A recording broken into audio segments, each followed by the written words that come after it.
რატო აბა მითხრა არავისი აღარ მჯერა ყველა მოგვატყუა ბატონო ეხლა მეც მოსატყუებლად მოვედი თქვენთან ეგრე მგონია მე ვინც მოვიდა ისინი ყველა გაზეთ წაიკითხეთ ჩემი აქავარ მე შევოიში არ წაიკითხა არა არ ვერები პოლიტიკაში ერთი წუთი პოლიტიკა ერევა თქვენ ცხოვრებაში პოლიტიკა ერევა თქვენ ცხოვრებაში პოლიტიკა ნუ მიგებ თქვენი ჭიფიბეთ რა ეგ აღარ მინდა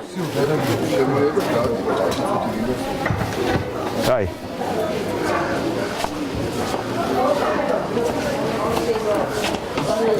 გამარჯობა. გამარჯობა. კარგად, დიდი მადლობა. როგორ ახლა? მოდი ხარ არჩევნებზე? კი, რა თქმა უნდა. ოჯახი. იცნობ? ოჯახი რამხელა ყავს? საიდან აბა მითხარ? აი, არ ვიცი, რაღაცა გქონდა ჩვენ ალბათ. რაღაც შეიძლება მიტინგებზე თუ რაღაცა. მე მახსოვს, დიდხანი აქ მუშაობთ. 1-3 წლის წინ რაღაცა სკანდალი იყო რომ ეჭიდა. აი, მაშინ მოვედი, სუბარი მოვიყვანეთ და მე და სუბარი რო ვიყავით.